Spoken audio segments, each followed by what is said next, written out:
Hello, welcome to cook with Tara. ఈరోజు easy and tasty మినపప్పు మురుకులు ఎలా చేయాలో చూద్దాం. దీనికి మొదటగా మినపప్పును శుభ్రం చేసుకొని 2 గంటల సేపు ఊరబెట్టుకోవాలి. ఈ ఊరబెట్టిన మినపప్పుని కుక్కర్లో వేసి 6 నుంచి 7 విజిల్స్ వచ్చే వరకు ఉడికించుకోవాలి. ఇప్పుడు ఈ ఉడికిన పప్పుని బాగా స్మాష్ చేసుకోవాలి. పప్పు గుత్తితోటి బాగా స్మాష్ చేసుకోవాలి. ఇక్కడ మనము మెజర్మెంట్ని కరెక్ట్గా తీసుకున్నామంటే ఈ మురుకు చాలా క్రిస్పీగా బాగుంటుంది. దీనికి 1 అలాకు మినపప్పుకి 5 అలాకుల బియ్యపిండి తీసుకోవాలి.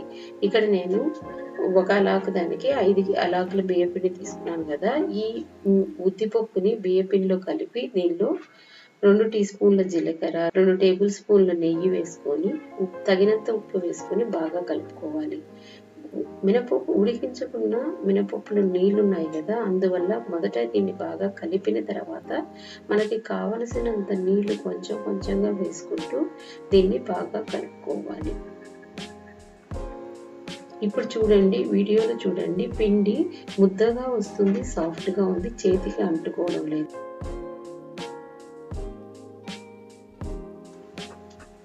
ఇప్పుడు మురుకులు చేయడానికి ఇది కరెక్ట్గా ఉంది. మురుకుల ప్రెస్లో వేసుకొని దీన్ని మనకి కావలసిన డిజైన్లో మురుకుల్ని ప్రెస్ చేసుకోవాలి.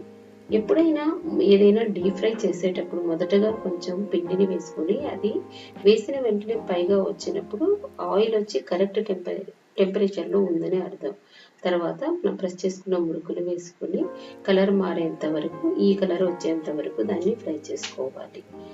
ఈ మురుకులు చేసేటప్పుడు మనము ఎక్కువ శ్రమ లేకుండా చేయాలి అంటే ఒక పాలిథిన్ కవర్కి ఆయిల్ని గ్రీస్ చేసుకొని అన్నీ ఒకేసారి ప్రెస్ చేసుకొని తర్వాత కడాయిలో వేసుకున్నామంటే మనకి చేసేదానికి ఎక్కువ శ్రమ లేకుండా ఈజీగా చేసుకోవచ్చు.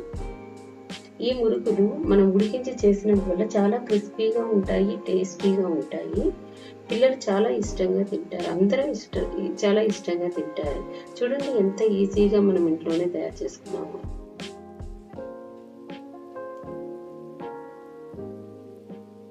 ఎంతైనా ఎప్పుడైనా homemade is the best.